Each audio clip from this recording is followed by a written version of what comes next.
Hello കേൾക്കുന്നുണ്ടോ? Hello.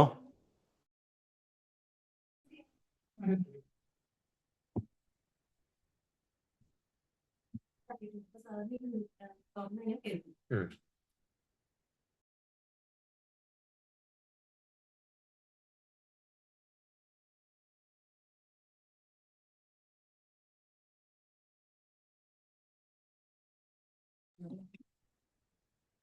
Good morning, everyone.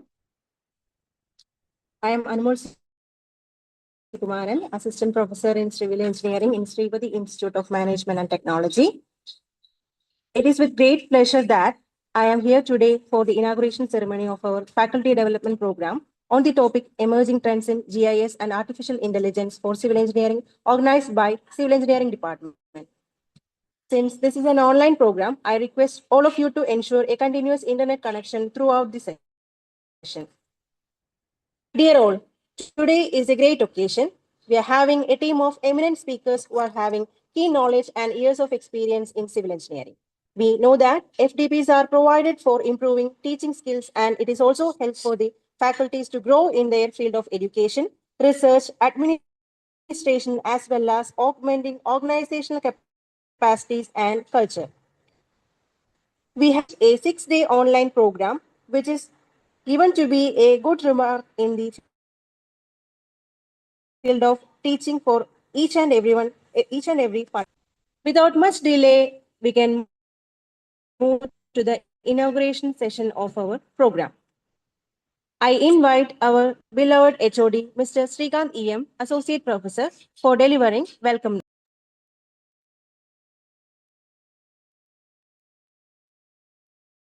Thank you, Anmol. So, faculties,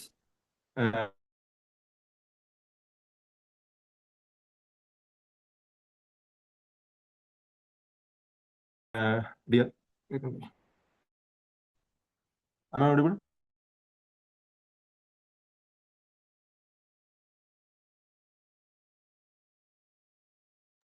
Yes, sir, we can hear.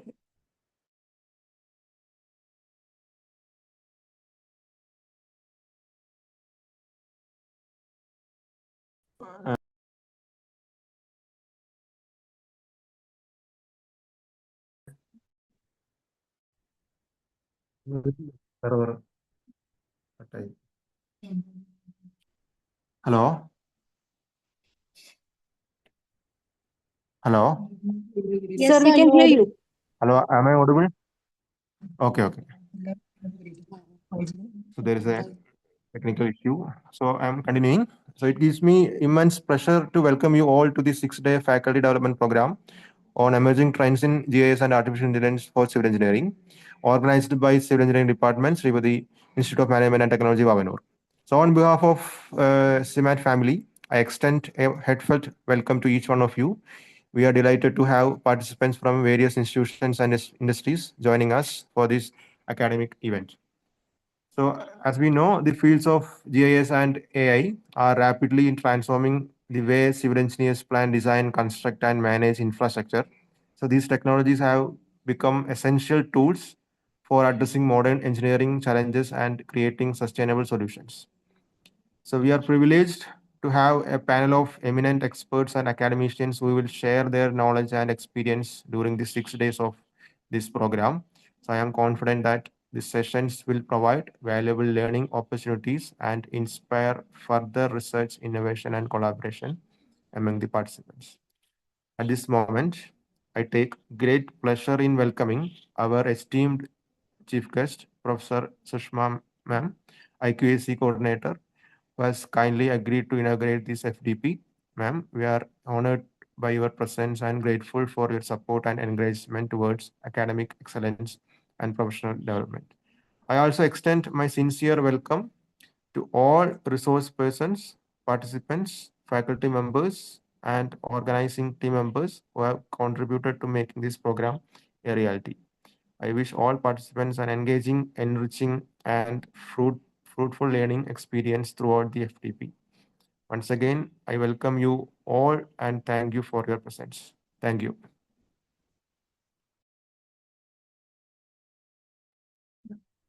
Thank you, sir. Now I invite Professor Sushma M, IQAC Director, for the formal inauguration of our FDP. So, good morning, participants, and good morning to the organizers too. First of all, I congratulate the organizers, the Civil Department of Sripati Institute of Management and Technology, for organizing this program and such an interesting topic, that is civil engineering and artificial intelligence. So I think it will be a very fruitful journey for the participants and for arranging this program. And I congratulate the organizers once again. And I formally inaugurate the program. A happy learning journey for all the participants. So with these wishes, I conclude my talk and also once again inaugurate the program. Thank you, ma'am. Now I invite Nigila AP, Assistant Professor, for delivering vote of thanks.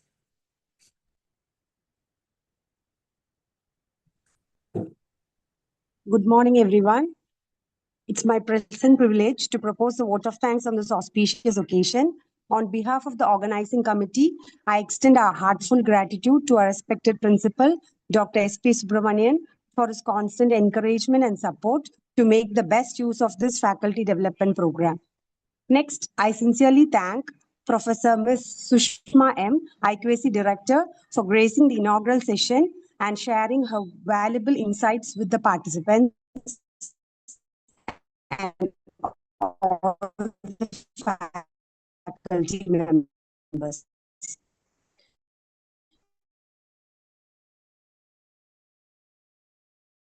For their comment, myself and all the participants for their enthusiasm.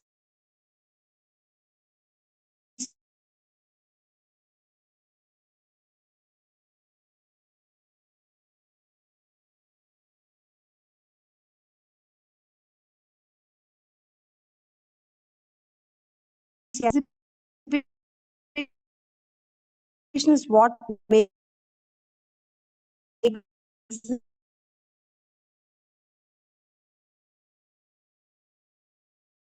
this program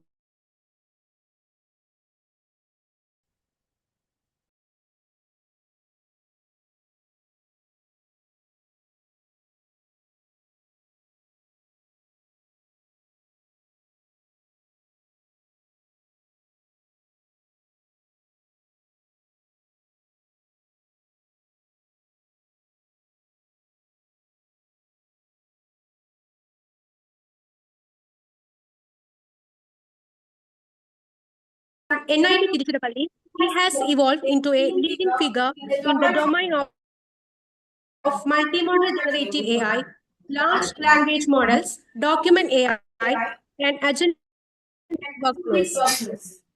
Dr. Harikrishnan is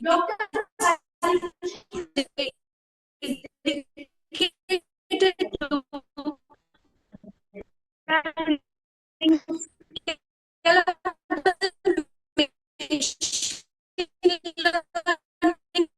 solutions for multimodal data, driving automation across the finance, insurance, and healthcare sector. Document emphasis on building agentic systems AI that can autonomously plan and execute complex workflows. Previously, as a senior data scientist at Atrovatic AI Data Labs, he architected end-to-end automation pipelines for insurance, underwriting, and claims assessment. His career reflects a mastery of a full AI lifecycle, from designing novel algorithms to deploying. Harikrishnan's research excellence is recognized globally with a transition from journal publications to acceptance at the world's most prestigious AI conferences, include top-tier conference papers, authorized impactful papers in SCI Index journal such as Applied Intelligence, Biomedical Signal Processing and Control, and IEEE Sensor journals. This robust publication record, combined with Awakard like the jewel in the crown performer at Quantify, solidifies Dr. Harikrishnan's standing as a thought leader, pushing the boundaries of multimodal generative AI and document intelligence. Let us extend a warm welcome to Dr. Harikrishnan and invite him to share his expertise with us. Sir, please.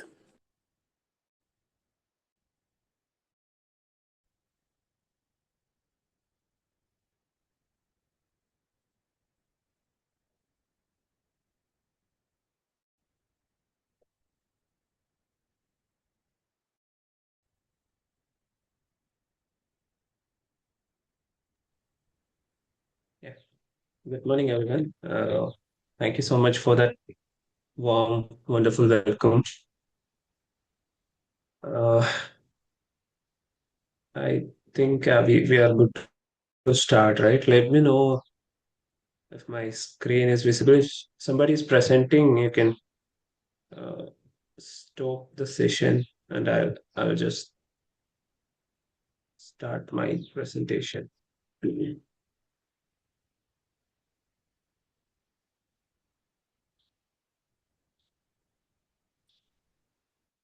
Sir, you can start sharing your screen. Yeah, one second.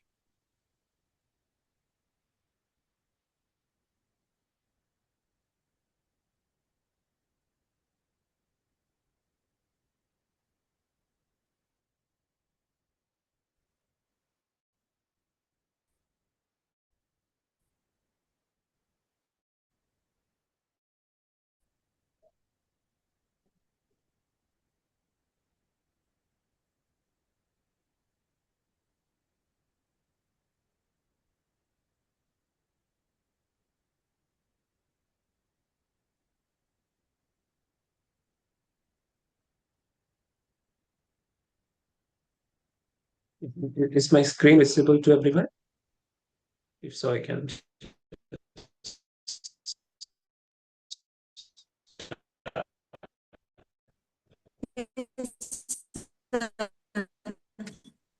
So you can start, sir. The slides are changing, right? Yeah. Slides are changing. Do you see the slides are changing or is it frozen? Okay, thanks. Okay, so good morning once again. Today we will be talking briefly about how uh, you all are using nowadays. Everybody will be comfortable with Gemini or ChatGPT.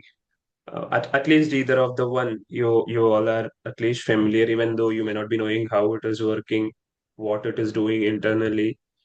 And I know everybody is using it nowadays to create content, create posters, create different images, etc. Beyond that, you may not be aware how the same or different other similar capable models can be used to transform the way you currently work as a domain expert or as a faculty member within the civil engineering domain. How can the same capabilities, even in a better way, you could leverage so that whatever insights currently you make out of it using your existing traditional methods in civil engineering domain, let it be transportation, let it be construction, uh, let it be planning, geotechnical, any domain, how can you leverage similar highly capable large language models which has eyes, which we call it as vision language models or multimodal large language models? How could you leverage these models, or how they can help in day-to-day applications, downstream applications that currently a lot of human labor is involved, especially in the core branches like civil engineering.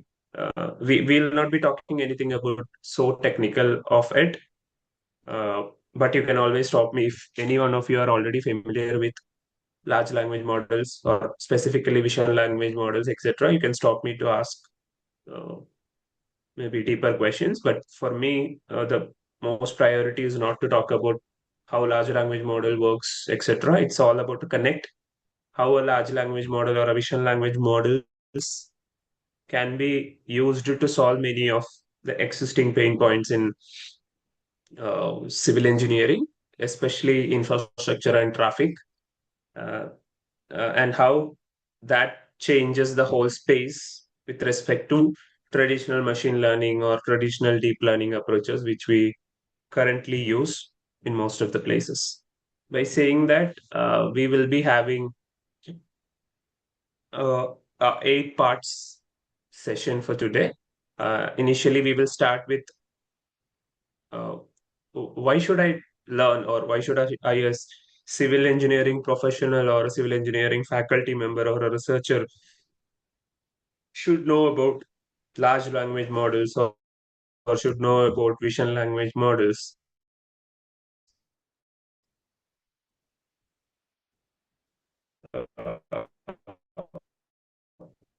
It should be not only for a computer science guy. Why should I pain points currently you face? So see how before this you why should I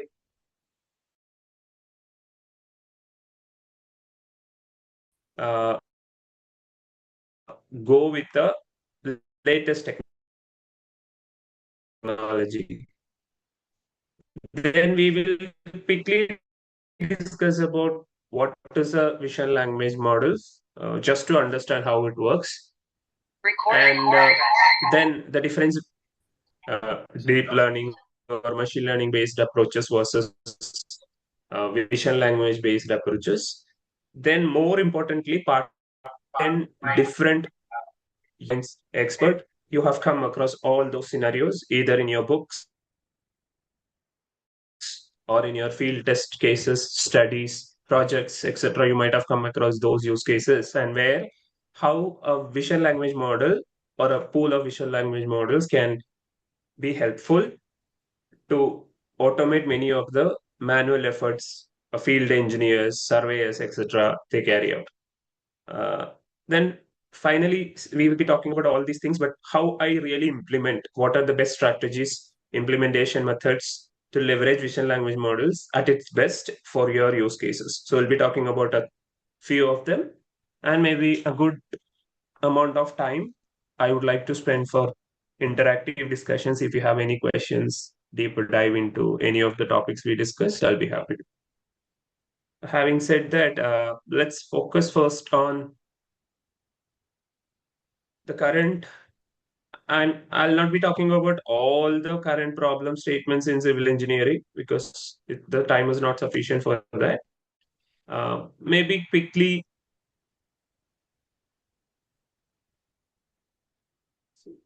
see this. Yeah. If you pick a handful problems currently that the domain faces is, as you know, the manual effort. Any domain, not just civil domain, any domain, especially the core domains like electrical, electronics, civil engineering, mechanical, there is a lot of manual efforts involved. Without that, you cannot do any acts, any work, anything, right? So usually the inspectors are, say, you consider a construction of a bridge. There are so much human labor involved, starting from the workers, normal laborers who build it, and the actual inspectors, civil engineers, the architects, who's actually going visually inspecting each and every portion of the bridge, how it is being constructed, and it takes a lot of time for the inspection, right? So they may be visually looking at it, they may be capturing videos, photographs, etc. to evaluate it. Everything goes in manual, and then they need to cross verify each of the information against several other standard design patterns, design documents, design standards, etc.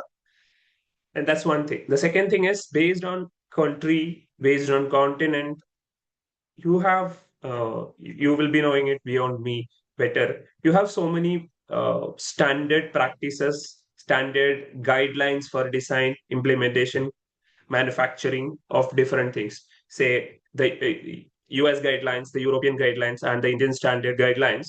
Each of the country has to follow those guidelines. Without the guidelines, you cannot design anything, right? And these are scattered around multiple uh, places, multiple sources, and referring to each of them and communicating that with your labors, understanding those takes a lot of time. It requires a lot of experience. That's why even many of civil engineers who have graduated, who have done masters, who have even done PhDs, they may not be knowing the real field experience because it's very hard to get that field experience, very hard to collate all this information and communicate that to an unskilled labor.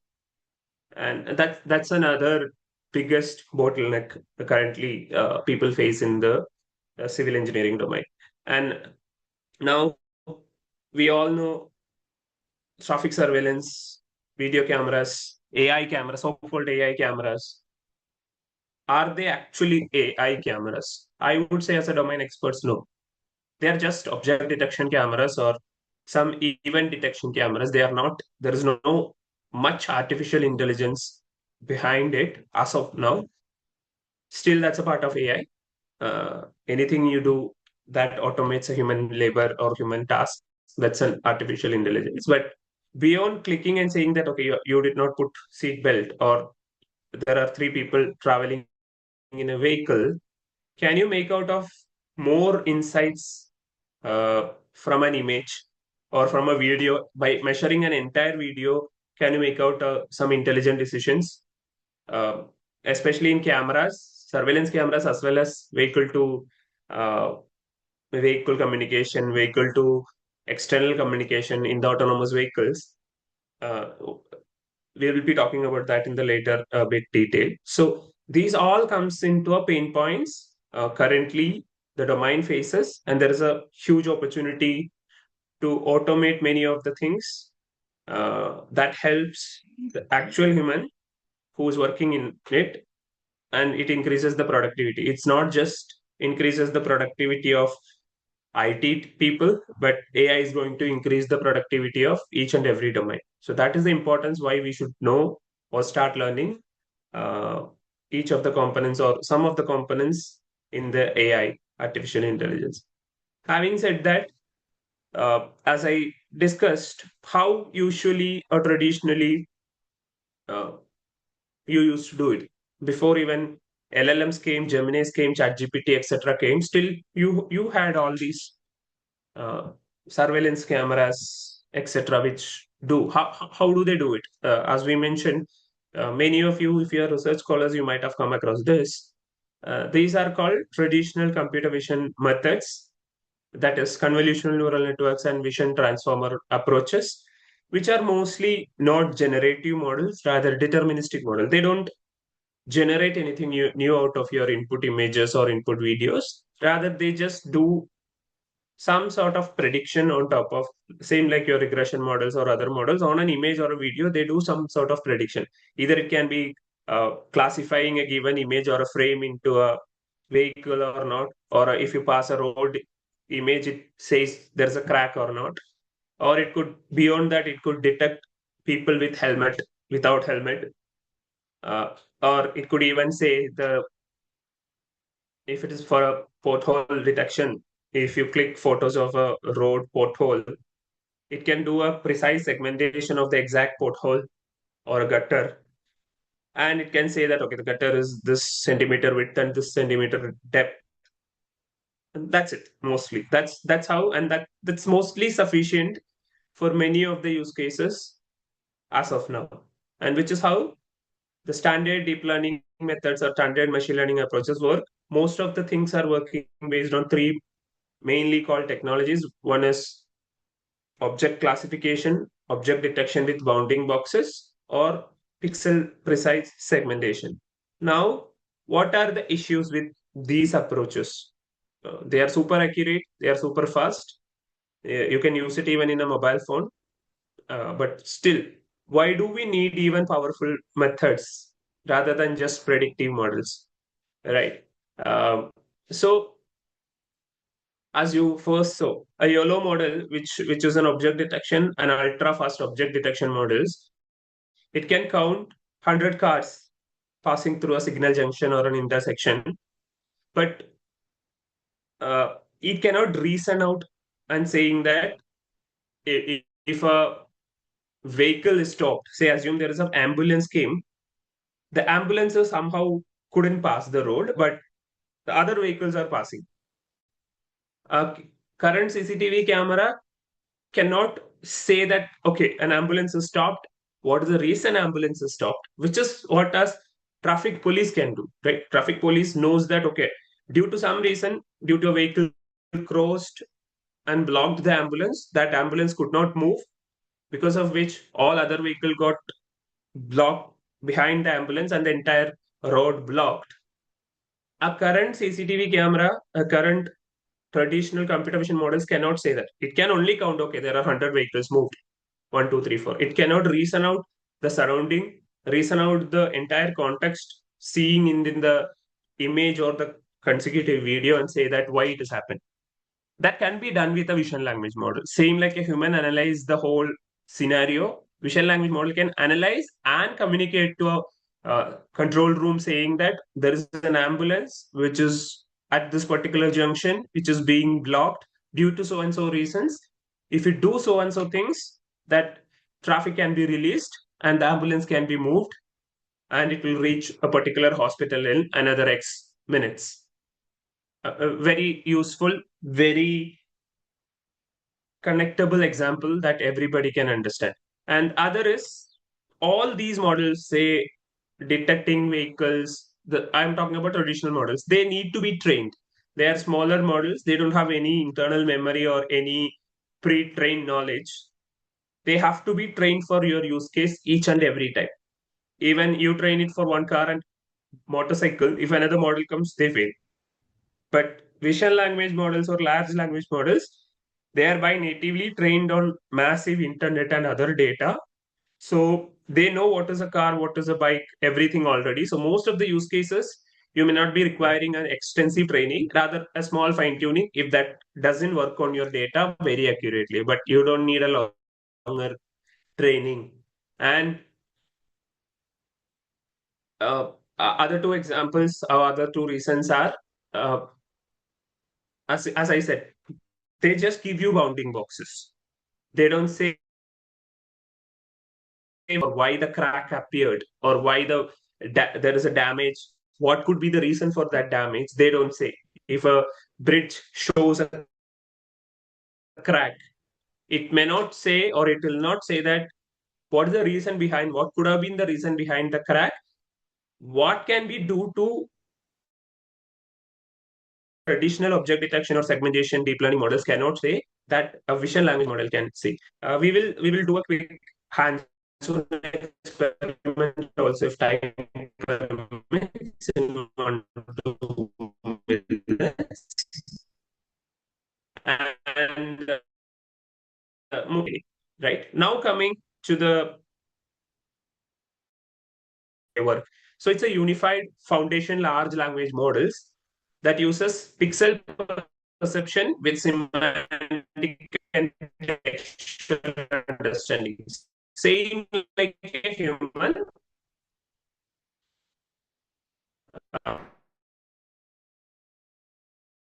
When you look at say you are a civil engineer, you are bottom portion of the bridge, will you only locate that particular area and see that, okay, there is a crack? Done? No. As a human being, what you will do, you will think pre and post timelines of the crack. What had happened so that this crack appeared? What if I do so that the crack can be maintained or this issue can be sorted out, right? The same way of thinking by looking, that's what pixel perception is. By looking at the image or looking at a video, it do a semantic textual reasoning on top of it and say that there is a crack at this point to this point. That crack could have been appeared due to so and so reasons, and it may cause so and so things if you don't resolve it. These are the possible things you can do to resolve it. It may or may not be perfect, but beyond just saying there is a crack, it says why the crack appeared and what can be done to do the crack to be resolved. And it can say that without any model training, without anything you do. You don't need to collect data, you don't need to annotate data, you don't need to train the data. What you need is you need to have this model. The way you use ChatGPT or Gemini, you can still do it right now also, right? Open the Gemini, click a photo of it, it will say this, and you know the difference. and it gives you the descriptions, everything in natural language, so that even if you are not a computer vision engineer or you are not a CS guy, you will understand because it is plain English. The other deep learning models, and you all know how difficult to interpret a regression, even a simple linear regression model. For a non-tech guy, interpreting a linear regression model output is very difficult. But interpreting a Gemini's output, you don't need an engineering mind. Yeah, that's about now when you compare traditional computer vision versus large language vision models or vision language models, the core architecture itself is different. Traditional models are very small in nature, and they are mostly with a vision backbone and some multi-layer perceptron classification heads. But when it comes to large language models, VLMs, it's entirely a new architecture. It is something called as cross attention with pooling mechanisms. And smaller models are only for a specific task, but vision language models can do any task by different ways of prompting. And it's mostly numerical outputs, but the VLMs give you detailed natural language description with rationale. And you cannot do any knowledge retrieval. They only works on the data you trained. It can, if you say you go refer to the IS 456 and tell me the best practices to design ABC, these models cannot do, but VLMs can do. Yeah, that's the most important thing. It can do knowledge retrieval from either it's from its memory or from other external sources. So why there is a entire paradigm shift, or what is the necessity that you need to learn, you need to shift from traditional detection methods or computer vision methods to vision language based models? And there is always another question: do you need to use vision language for everything? But as I said, no. I said, say, if your example, taking a traffic surveillance system, if your example is just to count the number of cars or just to count the number of vehicles or just to get the traffic volume, traffic density, you don't need a vision language model. You need a small YOLO model which is trained to count the number of vehicles. That's it. But if your intention is to entirely change the landscape, how a traffic junction work without even a human police there, beyond just counting the number of vehicles, just measuring the volume, thinking loud like a human traffic police or a entire control unit, how it works. What if I do, if the count is, if the traffic volume is beyond the expected volume, what was the reason for that? What if I do so that the volume could be reduced? If that is a scenario you want to develop, you cannot develop that is just with a traditional object detection models. That's where you need a VLM. Same way as I said for construction management. If your objective is to just detect the cracks, you go ahead with whatever you currently have. But your objective is to help an engineer to figure out the reasons for it so that they can resolve it faster, then you need large language models or vision language models. And their input and output is, as always, you don't need a programming mindset there. You need a traditional domain expert mindset to give the problem statement and read the output that it gives. Both are in natural language. And it can understand natively, it is multimodal, so that it can understand the time frames, it can understand the images, videos, audios, everything. So having said that, this will be the most complex part for non-computer vision people, but that's why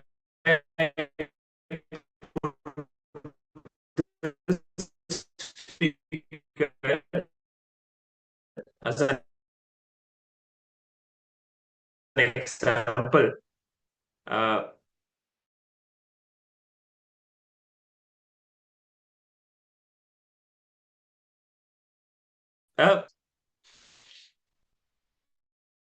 as a I here, a visual language model is something which can, and by seeing that and based on that, it can generate any sort of output based on the input what we pass. So for this, so For a vision language model, what it has is mainly it has a vision encoder and it has a LLM head or a textual head. We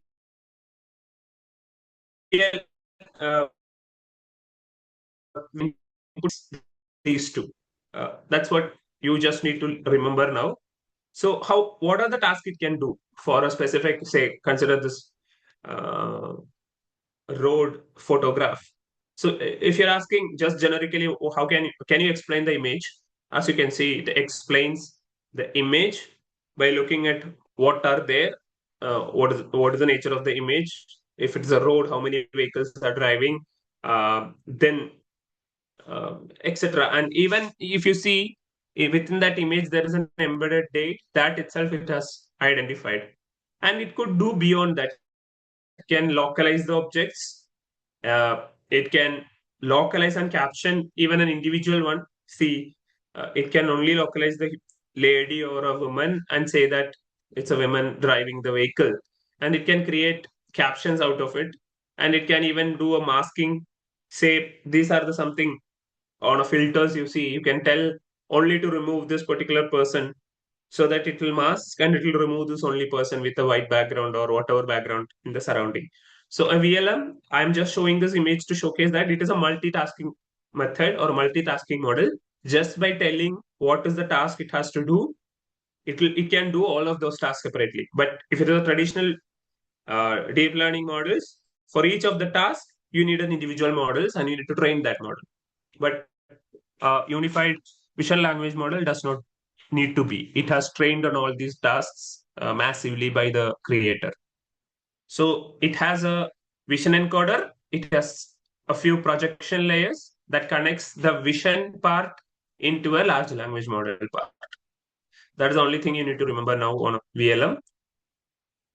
Now, if we have any questions, I'll be happy to take now, because we have talked about here a few of the pain points that traditional civil engineers, practitioners faces, how traditional methods in computer vision, in machine learning solves it.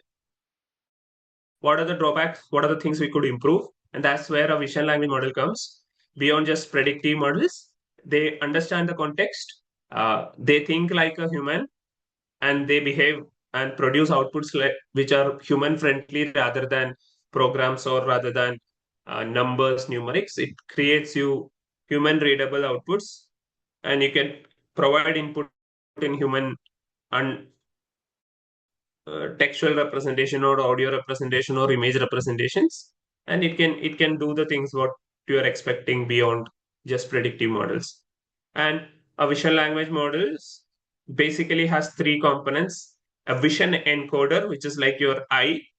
I see an image, then that seen images are passed to your brain in a specific format so that the brain process it. That specific format conversion is done by the projection layers in between the vision encoder and the language head. And once the vision encoder see the image and process it through the this projection layer and pass it to your brain, which is the language model can understand it and produce textual output based on the user query and user input, which could be an image or a video. That's how a vision language model works. Now we will see in detail maybe 10 or 11 use case examples that are mostly covering almost all the very important topics that a civil engineer should know in traffic, structural monitoring, and maybe infrastructure development, etc.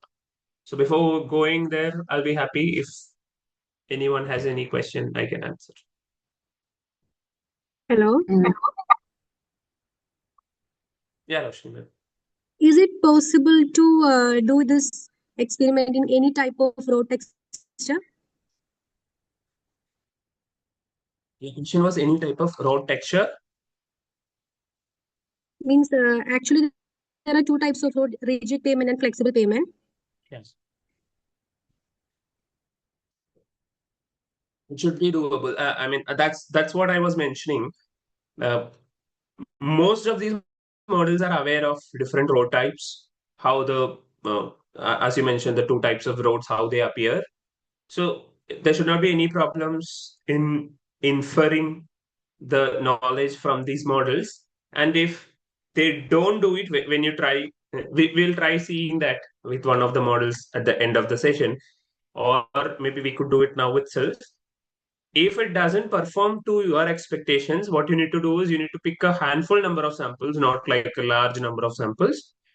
You can do something called as an in-context prompting for any language model. You can pass a few samples and the expected output you're expecting. Then the model will learn from those handful number of samples and it can do the task. But mostly it will be able to do because the latest models are so capable enough to do almost every task to a fair amount of accuracy. Right. Yeah. Okay, sir. You can continue. I hope there are no questions. So we are moving to say how can we apply or how vision language models can be applied on many of the key civil engineering disciplines, right? So I was referring to this first, but I need to refer it back again because introducing each of the sub areas, subtopics in your domain and how LLMs can be leveraged is what my objective for today's session, not beyond that. So let's think about this use case once again, right? The structural defect diagnosis or structural damage assessment on a bridge. So how would traditional method work? An inspector will come and they check the cracks in the gauge, and the most importantly, consult printouts of the standard code, right? They look at the crack, then for that particular gauge design, they refer back to standard code, standard design patterns, and they think of how the crack appeared and what could have been the reason crack appeared, which takes a lot of time just to figure out the reason for that crack. It takes a lot of time. But the moment you introduce a VLM there, say it's just a matter of creating an app, you can think, and I think maybe there could be already apps. If not, this could be a project for your students, for your master scholars, PhD scholars. By looking at itself on a bridge gauge, can you build an app that goes to the highest standard of that particular portion and find out the reason for this crack and find out how the remedies can be found? So that's what an VLM is able to do. Say the auditor uploads a photo, the VLM detects the concrete spanning, measurement crack propagation and outputs, the structural efflorescence present, concrete spanning exposes, grade D bar, critical. And it says that it's not something that is a minor issue, but as per the IRC standard, it looks like a very critical problem. So based on the severity you design, based on the guidelines, the VLM is suggesting you that it's a very critical problem. You may have to say reconstruct or rebuild. And you are not going to take a decision or you are not going to proceed with that. But as an engineer, it's your responsibility to take the final call. But now here, instead of you spend a lot of time, it says these are the possibilities and you want to go for, you may do this particular thing so that it will be easily sorted out or it will be easily rectified. Yeah, that's one. Now, as I mentioned about the traffic incident narrative, right? So cameras will tell you that, okay, there are vehicles stopped or there's a car stopped in a highway, but it may not be saying that what is going to happen if a vehicle stopped on a particular lane. But if it's a VLM enabled surveillance camera, as the clear example says, while delivery vehicle is double parked on lane 2, approaching passenger vehicles are forced to wave unexpectedly into lane 1. So it says that due to that vehicle is parked on an unnecessarily lane 2, there is high chance that other vehicles are pushing more towards lane 1, and there's going to be a traffic block in lane 1 in an immediate sooner than later. So that such a information, if you pass to a control room, rather than saying that, okay, there is a vehicle on a lane 2 for X number of time, what are the possible implications of that vehicle parked there for beyond the expected time? If you pass that to a control room, there is a high chance that your lane 2 faster, so that there may not be an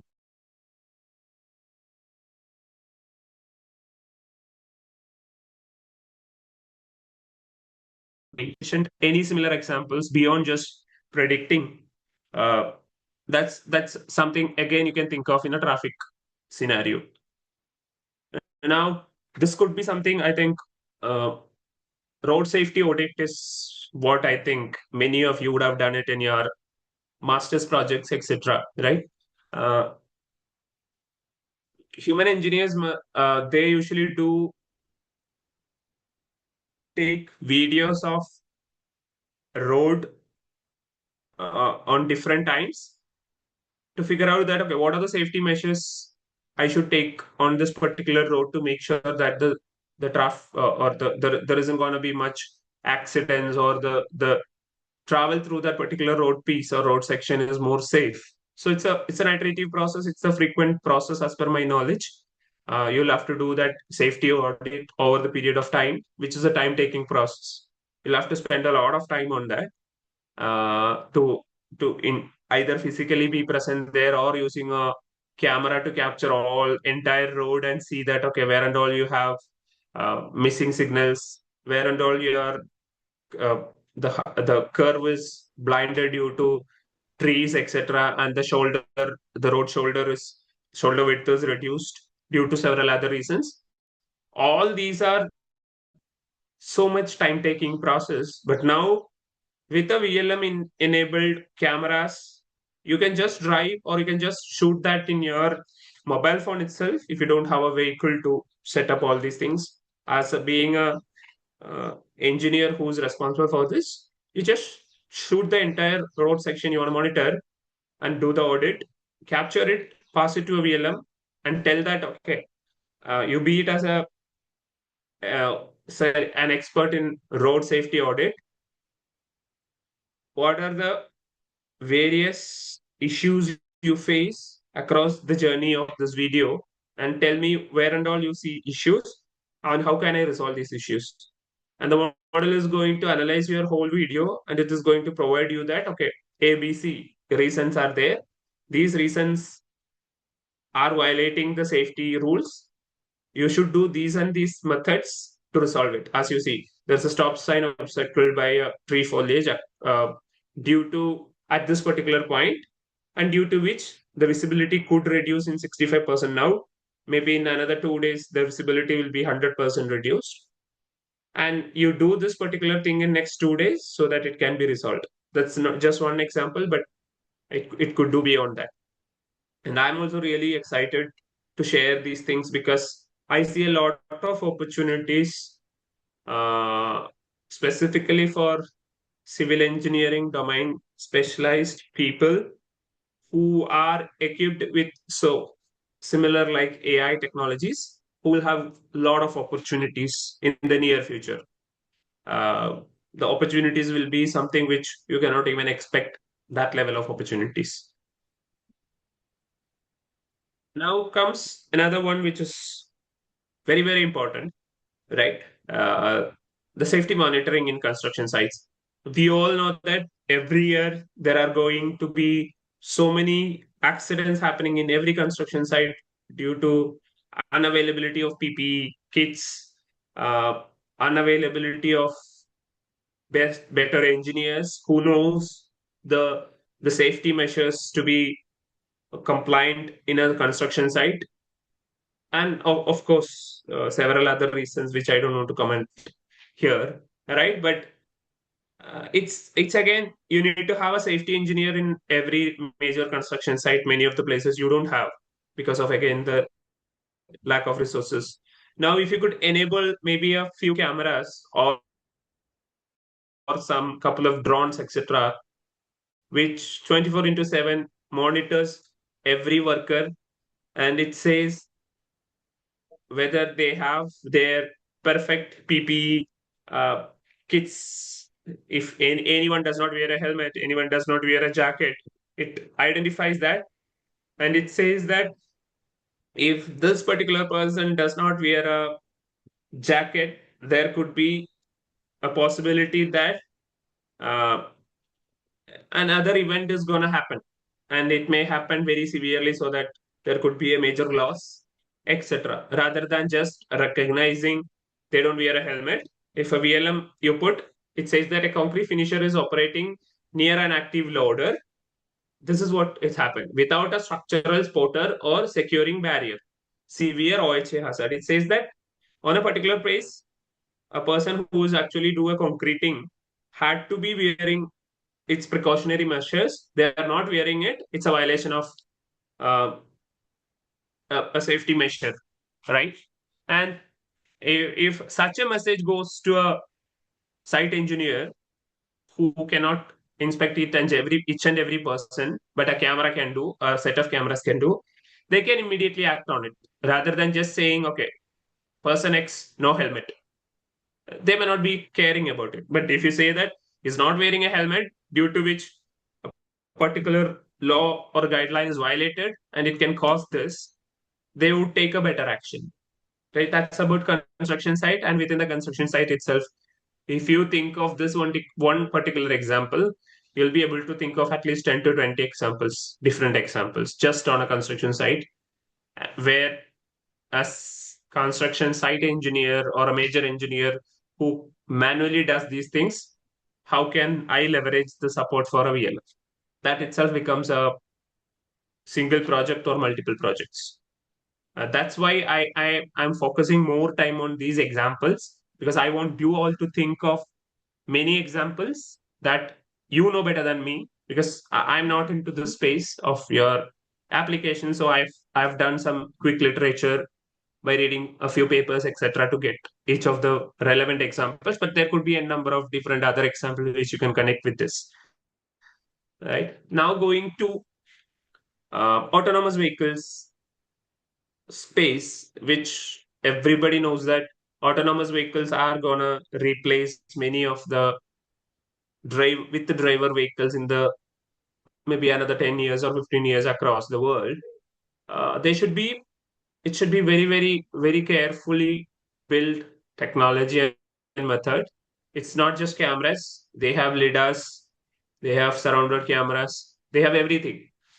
But say if it is just a lidar camera, or if it is just a surveillance camera, it can detect that, okay, there are people crossing.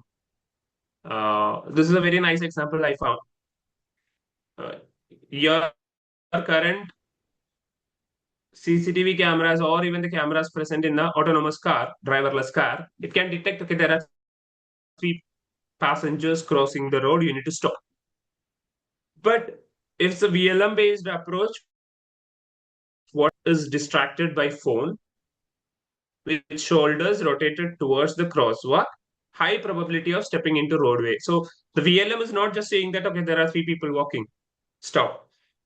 It says that one of them has talking over a phone, and their body movement is not through the zebra line or the place you have to walk. Rather, it looks like their body position is aligned a bit outward towards the road, and there is high chance that they get distracted and they may come to the roadway, uh, which is very, very insightful near future prediction right? So that the vehicle maybe prepare for deceleration or stop there.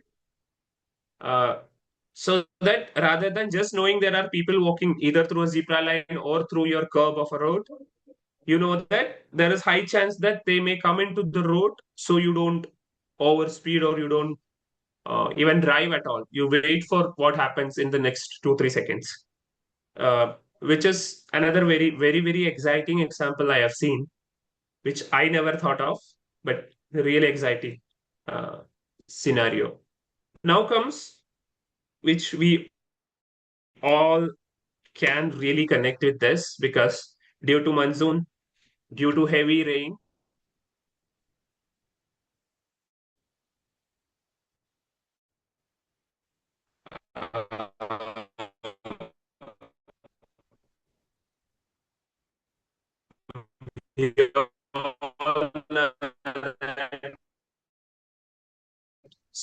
even our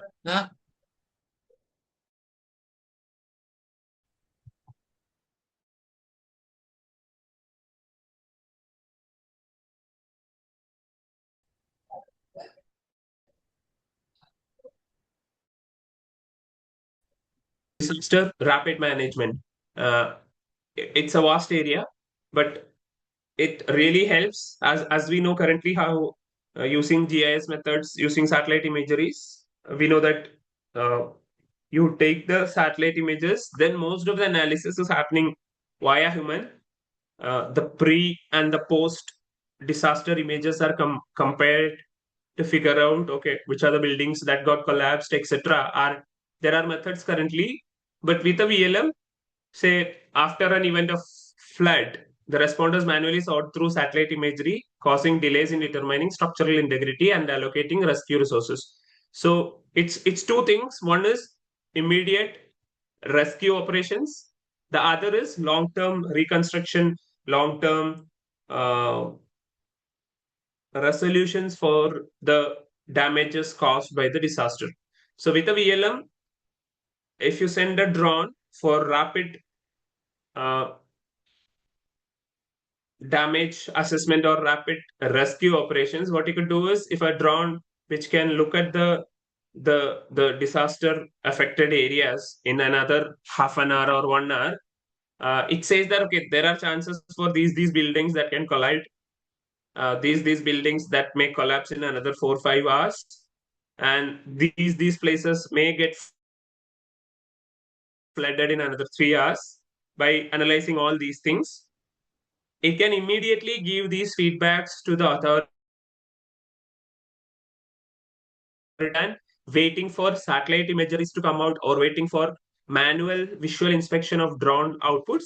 It's all about final decision making based on the recommendations and suggestions the VLM enabled drone gives. So it becomes really faster. Even now, by the time we are talking, in Philippines and Indonesia, there is large earthquake happened beyond, I think it's around 8.5 in the Richter scale. And we are seeing so many live footages and videos where the buildings are collapsing, the school buildings are collapsing, etc. And there is high chance for tsunami also in Japan and other places. So with rapid team, the responsibility is to rescue people faster and do a faster assessment. Now, in order to make it faster, you need to have some system to automate that. You cannot have any human who can do these things faster. That's where you can enable these sort of mechanisms where drones and CCTV cameras and say even the satellite imageries can be effectively contextually analyzed by vision language models and suggest immediate remedies that can be put into action faster than a human is doing all these tasks by themselves, right? Now, I think we all might have seen this issue. As in the photo, you see it on the image. I have taken it specifically in such a way that I don't know how many of you know that symbol. You should have. I think from my understanding, that symbol says the symbol says you can park say a fleet vehicle which is uploading and downloading goods, delivery items, etc. They can park there. Not any other vehicle can park because it's a curb, right? So standard cameras, CCTV cameras may say that, okay, there is a vehicle parked on that curb. It will not say that, okay, it's a delivery vehicle.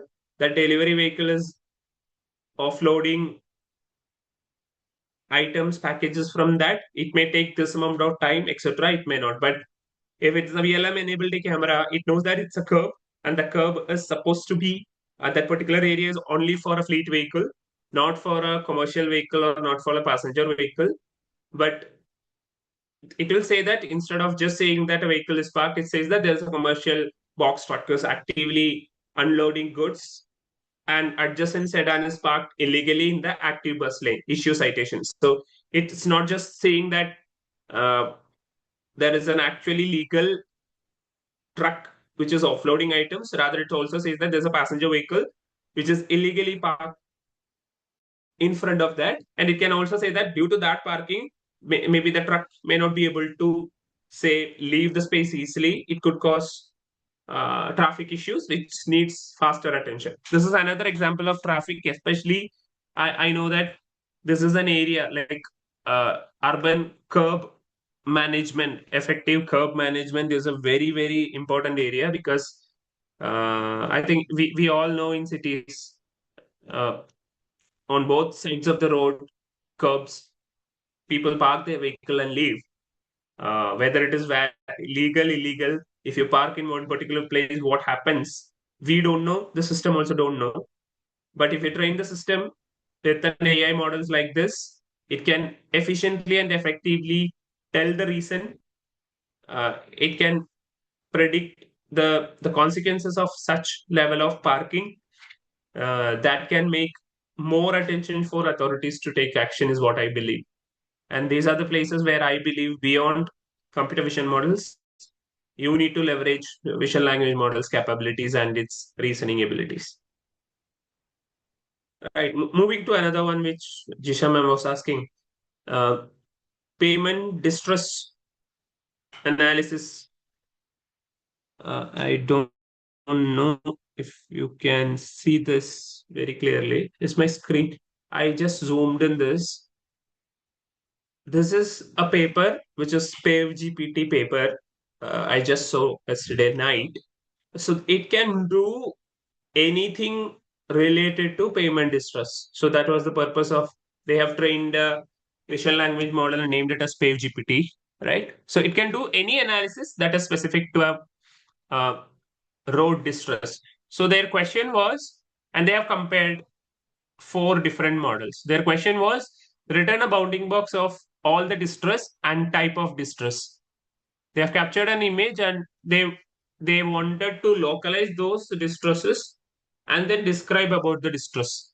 And that was the only question. And the expectation is this. It says there's a pothole and it says there is a longitudinal crack at this particular location. They did not ask for any description, etc.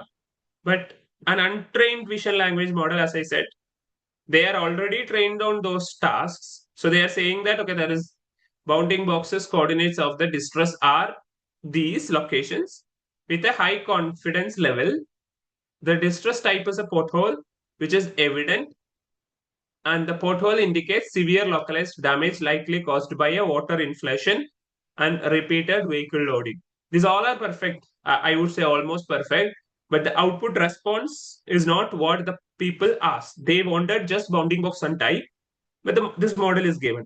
And that's where I said, even if you don't train the model, they will give you a very natural language description, almost perfect to this.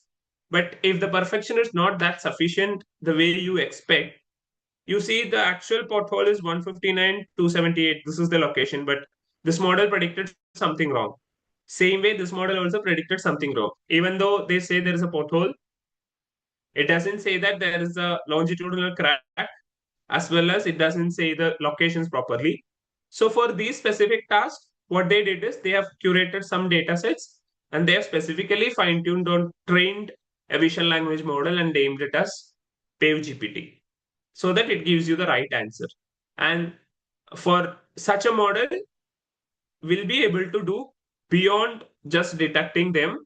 As we say, this is what the time taking process, right? Are all the roads during rainy season or before even rainy season, all the roads are collapsed. There are so much cracks and potholes on the road.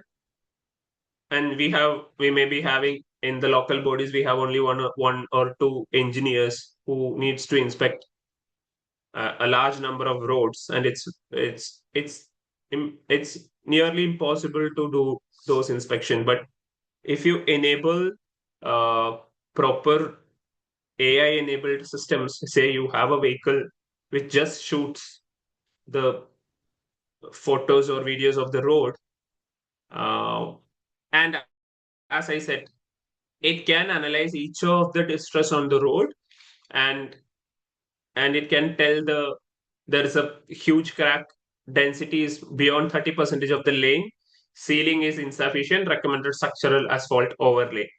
The recommendation is what very important, rather than just saying a traditional model will say there is a crack or there's a pothole.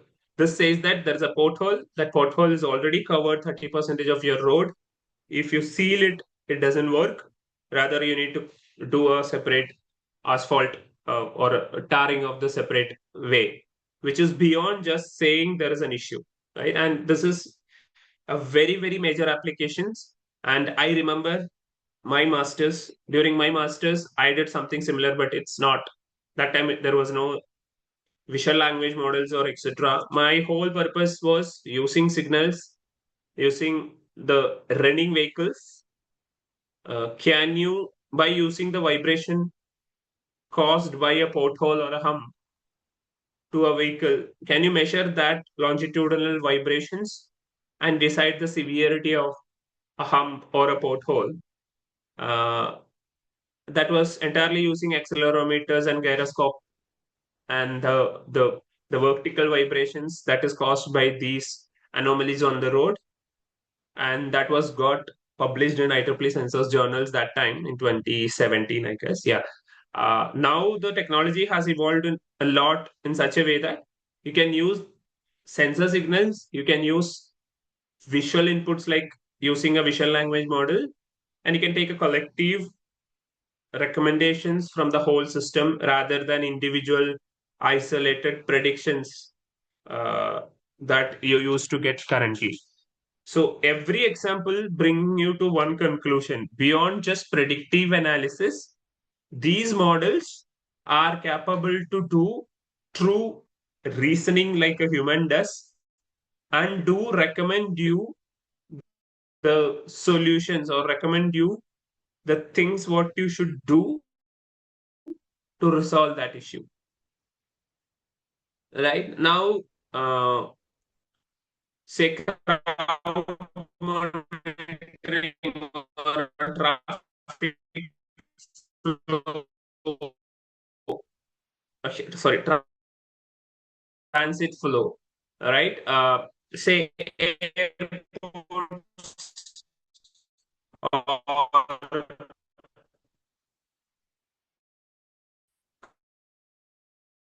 consider a metro station or a railway station.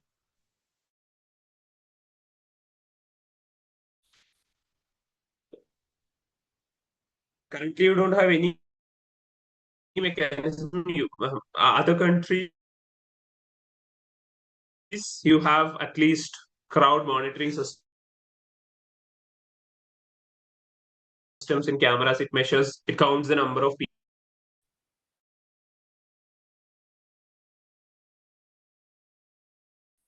It checks the reason and says to the people that, okay, due to so and so reasons, there is a congestion on that particular elevator or a particular platform. It may be resolved in another X minutes. You use this other platform or you use this other alternative, for the better experience. That is another one. And maybe the last one is maybe stability auditing or stability analysis, right? Especially geological or geotechnical stability analysis. So geotechnical engineers, as you see, they need to virtually climb. It's similar to the bridge construction site, etc. But entirely, as you know, the geotech is a separate sub branch in the civil engineering. So there also you need several applications. Even though combinedly, if you talk about it, it's all what you need is a few cameras or a few drones, which is capable to capture things, analyze things. What you need to analyze, the way you need to analyze, differ based on the use case. That is where you need a domain expert. You don't need to design a drone. You don't need to design a camera. You don't need to design a VLM. What you need to do is, if it's a geotechnical engineer, how different a geotechnical engineer inspect such a slope versus how a construction site engineer analyzes a bridge. That way is different. The standard documents they refer to inspect is different. Standard methodologies they use to inspect is different. Those knowledge we should have, and those knowledge we should feed to these large language models as a prompt, we call it as, or as an instruction, we call it as. Then they do the magic, right? So for this geotechnical example, so they need to climb the entire thing, or use a very high resolution camera to zoom in and understand the analysis every quarter or every 3 months. Now, when it comes to a VLM, you can schedule the task. Every 3 months it goes through this, and it identifies that there is a vegetation growth indicates water leakage at the toe of structural retaining wall, and geotechnical mesh displacement of 12 centimeter is identified. So every 3 months it analyzes the current image or current video, and it checks with the previous video, and it identifies the issues, and it suggests that, okay, these are the causes, and you may have to resolve it in this way based on these documents and standards available. And it can even do something, say very interestingly. I'll connect this with another example. We had a project that's for insurance fraud, vehicle insurance fraud, which is in an early stage now. What people do is they try to fool the insurance company with the help of both garages as well as the vendors. What they do is they try to claim for damages that happened 6 months back or 1 year back. And the surveyor will approve it, the garage will approve it, and the insurance company has no way to identify it. Now, what people are trying to do is on a metallic body, you see this is all in the photo, you see there is corrosion happening, right? Same way, any metallic body, if a damage happens there, that particular portion, rust will start appearing over the period of time. If it's a new damage which happened 3 days back, there may not be even rust on it. But if a damage happened 6 months back, if you go back to your vehicle, if there is a small dent or something that happened 6 months, 1 year back, you should definitely see corrosion there. So what we are trying to do, even some literature research try to do, is looking at the photos of the damaged portions. We are trying to figure out using a vision language model, is there a corroded portion on that area? And if the person is claimed that this accident happened 3 weeks back, how likely that the color of that corroded area is matching something similar to a corroded area that is 3 weeks age? So that you can say that, okay, if a damage was 6 months old or 1 year old, the color pattern will be different, the growth proportion will be different. Based on that, you can say that you have said that it's a 3 days or a 4 days old damage, but the corrosion within that damage says that it is a 1 year old thing. So we reject the claim. This is an early stage, but what I'm saying that using the VLM's capabilities, you can identify such a massive fraud happens in the domain, and which is a large loss for many of the insurance companies. So similar to that, as I said, for this particular component, a geotechnical engineer can just schedule every 3 months or every 1 month an inspection, and it can monitor the corrosion growth or rust growth even in this such metallic body, and iteratively analyze each of the images in every 1 month or 2 months and suggest that the growth and suggest the remedy, rather than they just do an analysis once in a year and there is no going back, right? If after a year you inspect, it's very hard to maintain maybe, but if every month you inspect, which is impossible with a human resource, but with an AI resource it is possible. Now I think I have explained a lot of scenarios. For every scenarios, I what I request you guys is to connect that to another 10 scenarios. Every scenario, connect that to 10 scenarios and see where you can work on, where you have more interest, and try to see how a vision language model or large language model can help you there. Go to those literatures, go and see if there is enough literature. If there is no enough literature, that is your finding perfect point. If you're a researcher, start your research there, and there is high chance that you can get better publications, better patents out of it. If you are a student, if you are a BTech graduate, there is high chance that you can get a very good project out of it.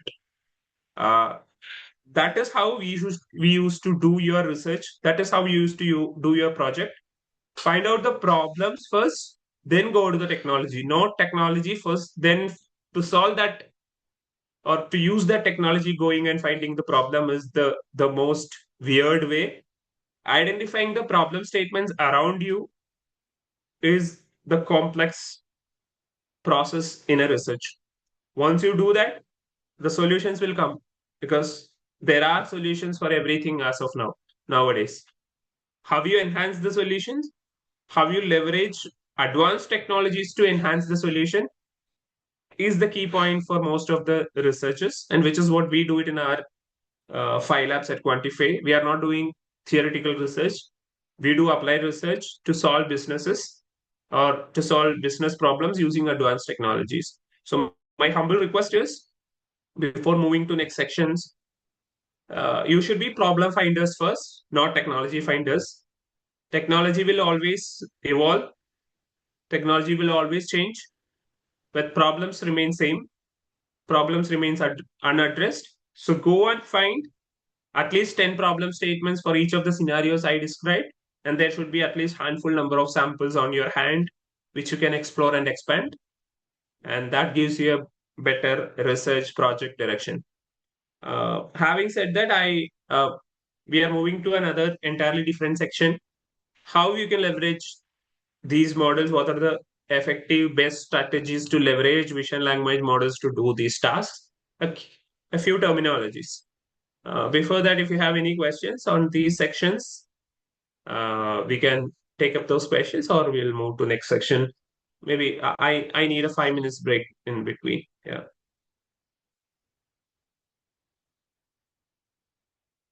All participants' mic will be unmuted now.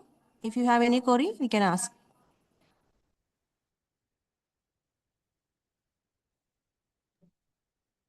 Hi, sir. Hello. Hello. Hello, am I audible? Yes, yes. Sir, actually, you explained different applications. So, in my thought, I thought like what may be the percentage of error that may happen for these models. Very good question.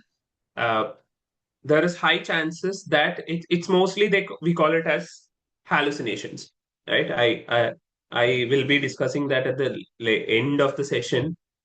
Large language models, vision language models, they try to fool you by creating text or giving you answers which are, at the first read or second read, you may feel that okay, it's correct, it's perfect, but as you read it multiple times, you may see that such technologies or such wordings doesn't exist. It's completely hallucinating and try to fool the user. So it's always any large language, it's not just large language models, right? Any models deep learning models, ML models you use, there should be effective evaluation methodologies. So that's where now, after the LLM era started, the chances and the opportunities for evaluation systems, evaluations methods have grown larger than any time before. So it's always need to have, for every use case, what you say, you need to have an evaluation mechanism. Say the statement which you see it on the screen, it may or may not be perfect.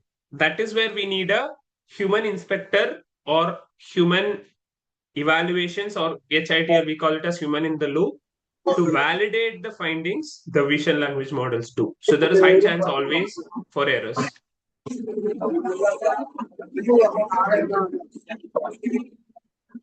And that is where the further strategies beyond just prompting, what are the further strategies you can leverage so that you can ground, which we call it as ground the performance of vision language models to the way you want the model to behave, which is what we will be discussing in further slides. But that's a great question.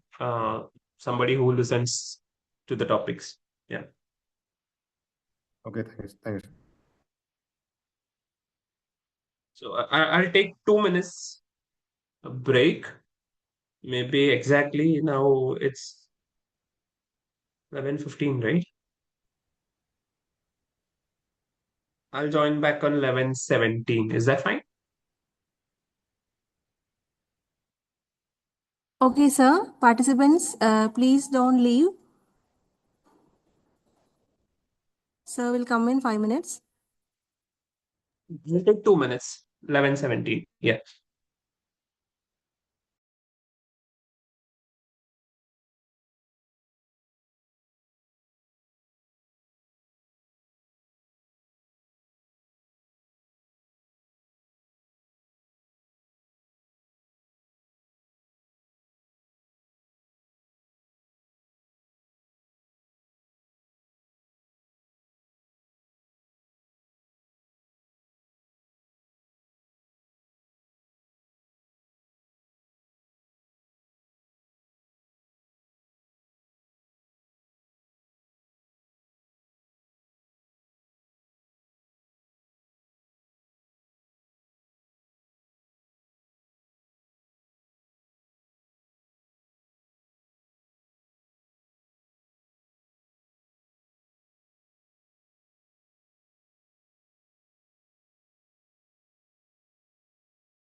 Hello.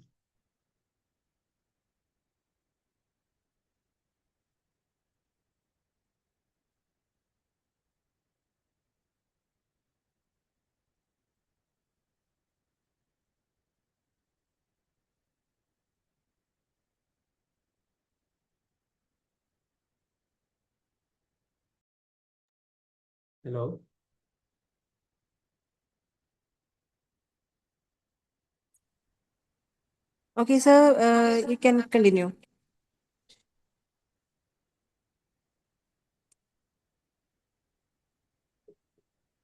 Okay. So now we are moving to a bit implementation side, as in we are not implementing anything. Rather, as I said, the question was perfect on the perfect time, which Srikanth sir asked. How do you ensure that the error is less, or they don't give you responses which are hallucinator or which are gibberish? So that's where you have something called as the first stage of making a model, especially a large language, visual language models to work effectively is you might have done this already, right? You all are using Gemini for various purposes by uploading images. So it's all about how well you instruct or prompt the model to do a certain task. It's based on that. And this itself is an entire area which is called prompt engineering. Nowadays, it is evolving to context engineering, harness engineering, etc., beyond just typing the prompt. But an effective prompt design using a specific persona definition and structured formatting is all what you need to get most juice out of it of a vision language model. Say, considering this particular example, right? We are first saying that system persona. I think you need to give a focus on this, because if you want to leverage today a visual language model for a particular use case for you, if you just say that, okay, you're giving a same example, right? A bridge photograph, a concrete pillar or a photograph, and analyze the crack. You can say just that, it will do something. But beyond that, if you entirely do it three ways, three things, that is, one is system persona. You're saying that you're a senior bridge structural inspector with 25 years of experience in IRC standard 82, etc. That is the persona you want to give. You want to make sure that model thinks as a senior structural inspector who knows about the IRC rules, etc. Now, going and defining the task for it. Examining the concrete pillar, there's a spelling mistake. Check for shear cracks, efflorescences, or exposed steel. Reference standard safety codes. So you're not just blindly like a normal person. You're not just saying that analyze the concrete pillar. You're saying you need to analyze it for shear cracks as well as efflorescence, which you don't know. Even I mean, which I'm not saying you don't know, which I actually don't know these technologies. I took it from a research paper. So, but you know that in order to analyze a particular pillar, these are the specific abnormalities you want to measure. So you need to be specific on that instruction, and you want that to be grounded against standard safety codes. So when you say standard safety codes, the model would have already trained with all available standard safety codes. It knows it from its training data. It will use that. If you specifically say that IS standards, if it has trained it on IS standard, it will say, otherwise it will say that I don't know. Or you can use something else, which I'm going to explain next. Say you see that, okay, let me finish this first. And you have defined the persona, you have defined the clear-cut instruction of the task, and you're saying the limits or guardrails, which is called the constraints. You're saying, I need the output in a specific format. So only output your findings as a standard structural JSON matching the schema. So you're saying you're passing a schema, which is called the way you expect the model to respond, so that you can use that response for another purpose. Okay. So this is how traditionally all downstream tasks expects an LLM to produce an output. You don't expect it to blindly give you textual description. That is fine if that is the end, like Gemini you do. But if you want to use the output of the VLM to trigger another process, say start a motor, start a drone, etc. You need a proper response, structured response, which can be passed using program to use it for next application. So you're asking the model to give you the response in a perfect structure, which is called schema. You see that you want to detect the defect. What is the type of the defect? Then what is the width? Then is the rebar exposed or not? Then which IRC code you are citing for that answer? Then what is the immediate action if a particular defect is detected we should take?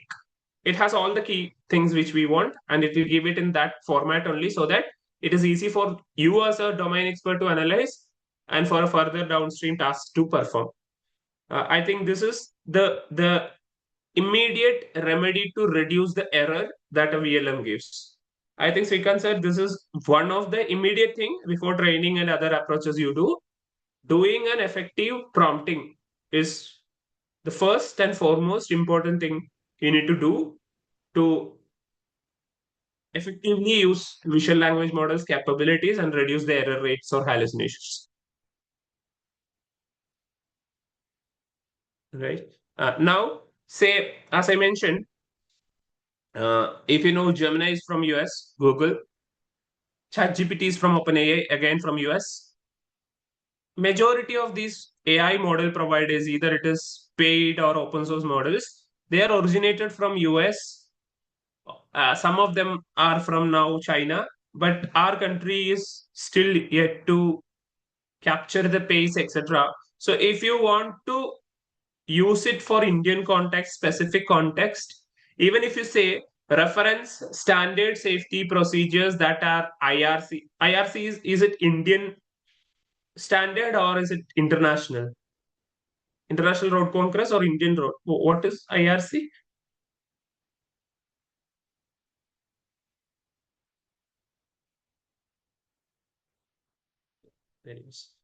So the point I'm making here is if the model doesn't know about a specific Indian context, it may still hallucinate. Even if you very well prompt, there is chance that it can still hallucinate. Now that is where the next method goes. That is called fine-tuning, supervised fine-tuning for your domain-specific applications, domain-specific vocabulary, right? So you take your expected question and your expected answer that is grounded to your Indian context, create X number of samples of it and train your model using something approach. Very simpler model training approach is one of the technique. And just remember the technique, which is called LoRa, low rank adaptation. You don't train an entire vision language model, which is usually so big models, but you can just train a fewer components of it, because the model already knows what is correct. Model already knows what are the best practices, best standards, etc. The only thing is it is missing is the same thing on an Indian context or a specific sovereign context, how it should be adapted or changed. It need not be introduced. What is road? What is structure? Those all generic knowledge they know. It's like you are a civil engineer who's going for an MTech, which is on a transportation engineering, or it's on a geotechnical engineering. You don't need to be taught on the entire civil engineering again, right? You should be only brushed upon the specific things that is on specific to transportation engineering. Same way, supervised fine tuning with LoRa is also, it's a parameter efficient fine tuning. It's a low rank adaptation methods. You almost freeze all the knowledge that already learned, and you just introduce a few weights which are new knowledge. As I said, same analogy to doing masters, so that the model does not forget all its pre-trained knowledge, but it gets the specialized knowledge and it aligns with the domain specific knowledge. That's SFT, supervised fine tuning. And the other one is, if you don't want to do fine tuning, there's another way, which is what I said, which is very, very, very, very, very important, which is called retrieval augmented generation. Say, this particular example itself, you can visualize. The whole example is concrete defect analysis. A construction site engineer or a field site engineer needs to analyze concrete defects based on the standard IS standards, international standard documents, guidelines, design patterns, etc. So it's not just that you take a photo, then you look at the photo, okay, there is a crack, put some cement. You can't do that, right? For that crack, you need to invest a lot of time to find out the severity. You analyze the severity using some standard rules. Then you again refer to some other standard documents to actually do the remedy, even though maybe people may not be doing it in that way, but that's the standard practice. Now, using vision language models, instead of just relying on its own known knowledge, if you just click a photo and ask Gemini, Gemini will respond it. But how will you ground it, whether it is from a standard guidelines? That is where it is called RAG, Retrieval Augmented Generation. Instead of it generates its answer from its own knowledge, which can be hallucination. If it doesn't know also, it will hallucinate. It's not at all creating answer from its knowledge. What it does is, okay, you're clicking a photo of a crack. Gemini or other models looks at the crack, it says that there is a crack. Now what it does is, it goes to internet, or it goes to a saved documents where you have a set of documents which is saved in your system, which you can upload, right? In Gemini, you can upload a folder also. That folder has all the IS standards, IRC standards, everything that related to construction of a bridge. It refers to each of them. Okay, for a pillar crack, what are the standard practices to be referred on all the standard documents? What the guideline says, it lists all of them from that document and make to a conclusion rather than its own conclusion, right? It's same like how you refer to library. When somebody asks a question, a professor can do two things. Professor can respond based on his or her learned knowledge. It most of the time can be right, but it need not be right. And as we all know, we'll be doing something like, I'll refer and get back to you, right? I have done it in my past. And that's the best thing you need to do. You should not spit out answers which you are not very comfortable, which you are not very clear about. Rather, what you do, you go to the library. If you're a perfect teacher, you go to a library, you refer to books that are related to that, then write down those sections in the book, this theorem, this lemma, this particular section, this particular equation. Because of this, I feel that this has to be happened, or this is the answer, which is what you get the question, you look at the problem, rather than you iteratively say that this is the answer. You go to the documentations which are relevant to this particular problem, go read all of them, get the relevant content, using that content, curate the answer, which is called retrieve. So you're looking at the question, looking at the input, go to a source, knowledge source, retrieve relevant information from there, and you're not just giving, again, coming back to the example, you refer to 3 books. Do you say to your student that, okay, go to page 2, go to page X, go to page 27, you will find the answer? You will not say that, right? You will go to each of these pages from thousands of pages book. You find that, okay, page number 2, page number 3, page number 9. Collectively, if I refer, I get the answer. Then you refer all 3 pages and create an answer and share it to your students, saying that the possible answers are coming from page 2, page 7, and page 10. And combinedly, this is the answer. Same way, what a LLM does here is, looking at the input image, looking at the question, goes to the knowledge base, or it goes to internet, get all the relevant sources. From the relevant sources, it gets the relevant pages or relevant sections. Using those sections, it creates an answer, gives to you, which is called retrieval. And from the retrieved content, it generates augmented answers, not just giving you the page output. And it also says that according to page ABC, section ABC, this is the reason. So that it's entirely grounded. It's not at all hallucination. It's not at all its own answers. And I think You will be seeing this in Gemini and ChatGPT nowadays, right? If you are a person who used ChatGPT in 2023 or 2024, you may not see any citations on the answers it generates. Nowadays, it generates most of the answers with some citation, which says that I referred this from this, not I blindly said something. And that is the entire thing, which is called retrieval augmented generation.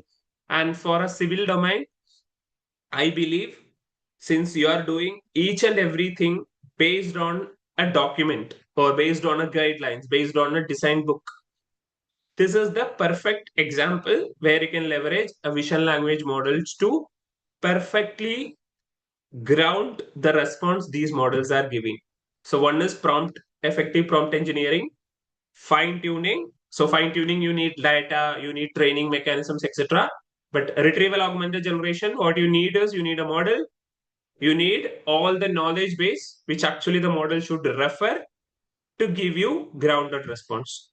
So perfect example here, the output is you pass the photo of a defect, the system retrieves matching all the text clauses from standard engineering manuals, guidelines, etc. And it finally responds saying that according to IS 456, this exposed steel requires immediate remedial invention. It will also say that according to IS 456 section 123 itself, it will say, and nowadays very recent advanced methodologies, what will say that on the response itself, if you click on the response on the UI where ChatGPT shows the answer, it will take you to that particular page, particular section and highlight. So that as a user, as an engineer, you know that, okay, I can trust this. I have learned this. This is from the same book, same page, same section. The agent or LLM is saying that this is the reason by referring to, so that I need not worry about its authenticity. It's perfect. I can take this recommendation and I can go forward. This is the whole objective of retrieval augmented generation. How you do it is it's a technical side, which if you're interested in, you see that a very high problem statement here, which you can learn, and that's very easy. But finding the problem statement is the hardest part, as I repeat again. Right? So the very important 3 implementation strategies: persona prompting, very specific, very point to point, system persona with task instruction and guardrails or constraints with the expected output response, which can solve you most of the problem. Now, and this is with the already pre-trained models which is available, like Gemini or GPT, which you cannot train. Now, if you feel that it doesn't do the task for you, for your specific domain, you have 2 ways. One is you need to have your data and you need to have your compute mechanisms to train the model for that particular task, which is a complex task. Beyond that, if you don't want, but rather you have the knowledge source the model can refer to, what you can do is the method called retrieval augmented generation. There is a model, there is a knowledge source. Based on the input, model refer to knowledge source, get the relevant information, curate the answer for you, and you refer to the answer and take the decision. So prompting, fine tuning, retrieval augmented generation or RAG, these are the 3 major aspects of how to effectively leverage the capabilities of LLMs or VLMs for any task, not specific to civil, but for any task. In our company, we are focusing on all the 3. Different teams focus on different things. I basically focus on supervised fine tuning for finance sector, as well as various retrieval augmented generation approaches for finance and insurance and healthcare.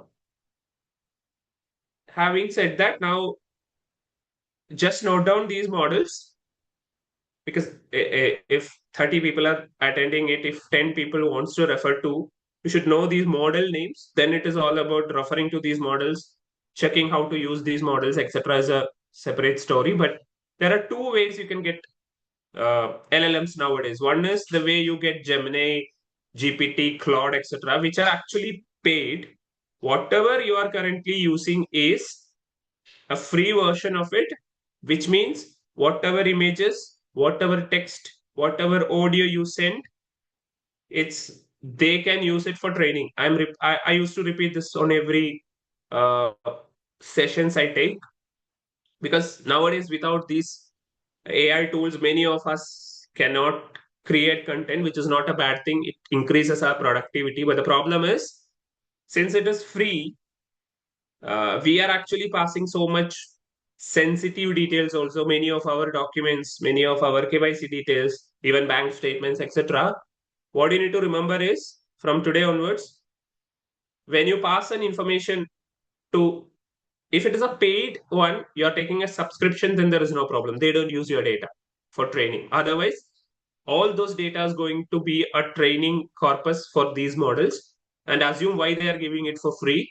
For a year, if you give it for free for a country like India, they get everything and anything they need to train their model to work best for an Indian context. Then they can pitch in with higher price. That's going to happen in the near future. But proprietary models means you just need to use it like a WhatsApp, like a Facebook or anything, but you need to pay. Everything is handled by the model provider. The other is open weight. Open weight models are open source models, same like Windows and Linux, right? Windows is a paid one. Linux is an open source one. You can install, you can use it by your own, but there is no frequent support, but there's community support. Same way, there are powerful models, powerful providers, especially like Qwen, which is from China, InternVL is from China, Gemma is from Google.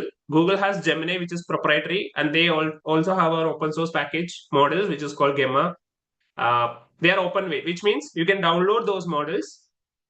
If you have your own GPU or high processing laptops, you can set up those models in your laptop, and so that none of your data goes to cloud.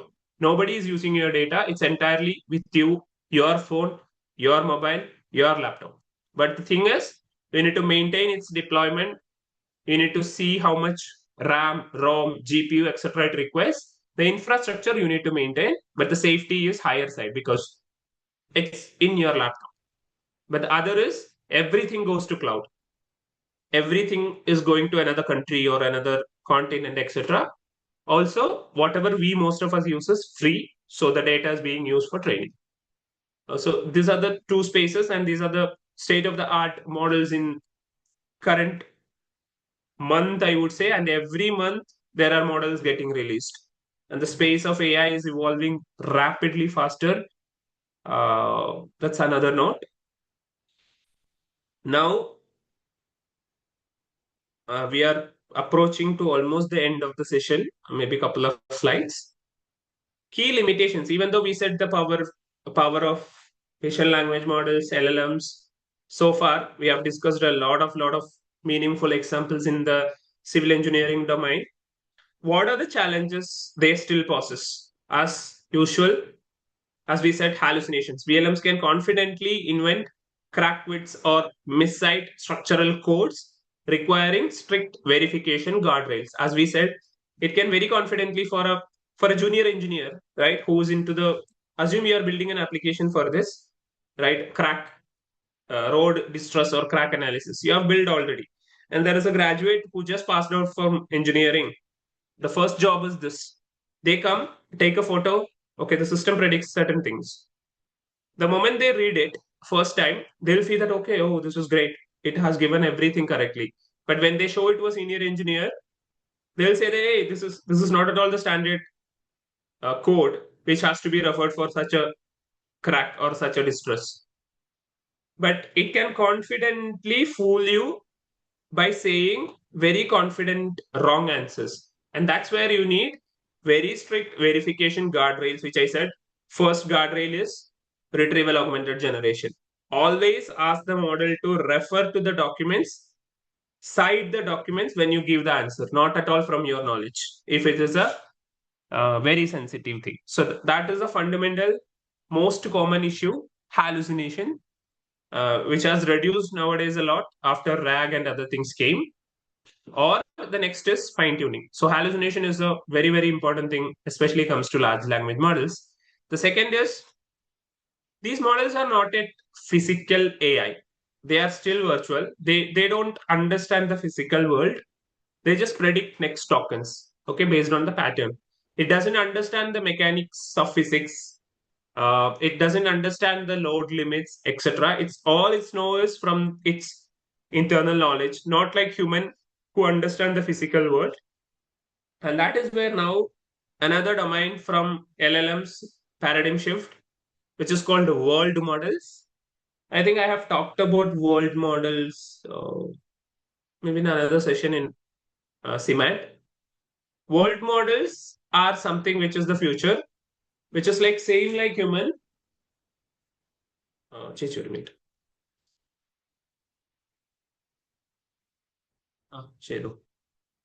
So which is like human. It can understand the physical system, physical world. It can think of the past. It can think of the future and work. That is another drawback of current VLMs and LLMs. The third one is, as I said, they are really costlier. What you see now is all these proprietary models are giving you free. It doesn't mean that it is cheap. It's highly costly.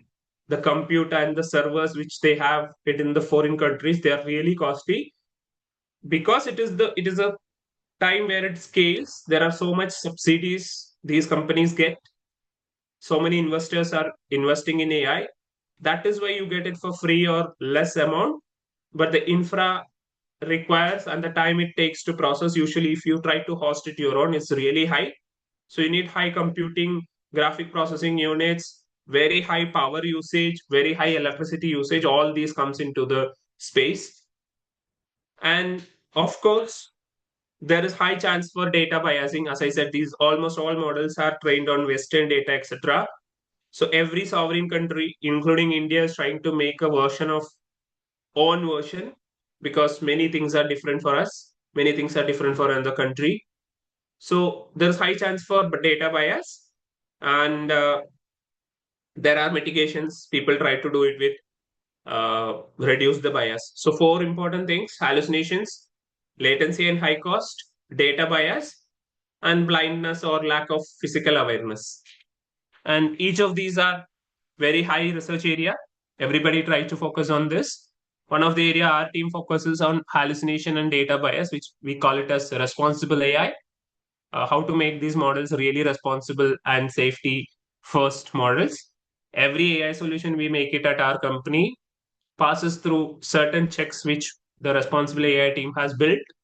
And every AI company is now having a responsible AI team. Even if your technology stack you build is super powerful, if it doesn't meet the responsible regulatory AI measures, you need to stop developing that solution, or you need to make sure that solution is capable to address the regulatory measures, right? It's same like any other regulatory measures, and it's even so important because these models are really capable to generate content. So they can even say fool the regulatory conditions also. You might have seen papers nowadays, research papers are coming out so much entirely written by AI. And the funniest thing is there are plagiarism detection methods. Those methods also fail. And very, very sad fact is papers entirely written by AI is getting green flagged. Rather, a paper fully written by human is getting red flagged by AI-based plagiarism or copyright detection methods, which is again another thing. AI can fool another AI, and it thinks that AI written content is genuine, human written content is copy paste. Right? So now, having said all these things, what could be the final or future? There's something called as digital twins, right? This is another area, an entire team from our Phi Labs applied research work. Digital twins is nothing but, say you're talking about a construction site. Instead of physically investing time actually on the construction site first, you create a digital twin of a construction site or a manufacturing plant, or a manufacturing plant or a vehicle manufacturing site. Everything you set up programmatically and you try to evaluate all those conditions there. Same like how you do it on that's still physical, your lab tests soil test, etc. you do before you do it actually on the roadside, asphalt test, etc. Same way, you can do all these tests on a AI space, virtual space, and before you invest that on an actual field, everything can be tested, and you can see the scenarios, what is going to happen, what are the implications, how you resolve it, everything, such that when you deploy the same solution on a physical space, actual space, the chances for error will be very less. So this is the future for every domain, specifically for electronics, electrical, civil engineering, mechanical, etc. AI digital twins can replicate the actual physical world, and it can faster the development of, say, construction, transportation, highway security, everything.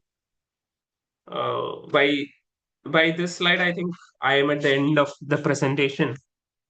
I believe we had a good session, but I'll be open to questions. I'll be happy to answer questions now if we have any. Yeah, thank you for listening. Yeah.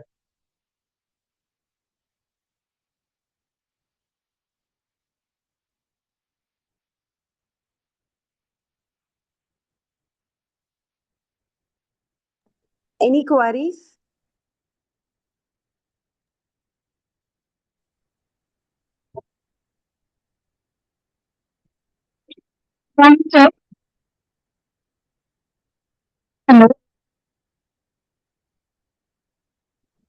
Ma'am, you're audible. You can ask question.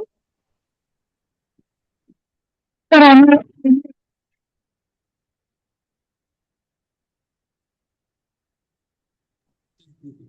think your voice is breaking. You can type, ma'am, if you have a question. If your voice is not clear, you can type.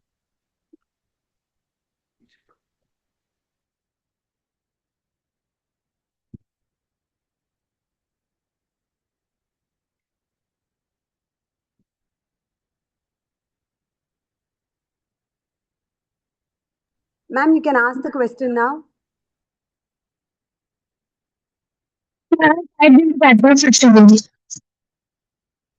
So the question, is this technique applicable to only real pics? No. When you say real pics, you can work on synthetic data also. That is another factor. You may not be getting real images, right? Many real images getting real. Yeah, GIS images. That's what I was saying. GIS images, thermal images. Nowadays, many models are available. They can work on all those images. It's not about just RGB usual camera footages. Satellite imageries, everything. But you need to specifically pick those models which are trained on those.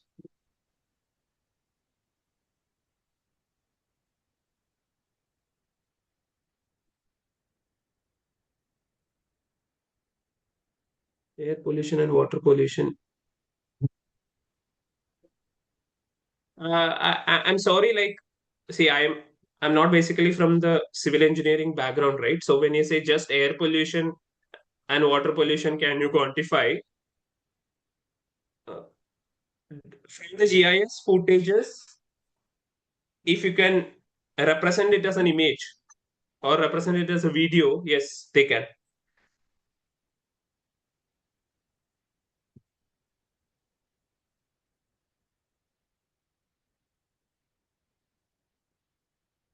Yeah, but thanks for that Any question. other questions, participants?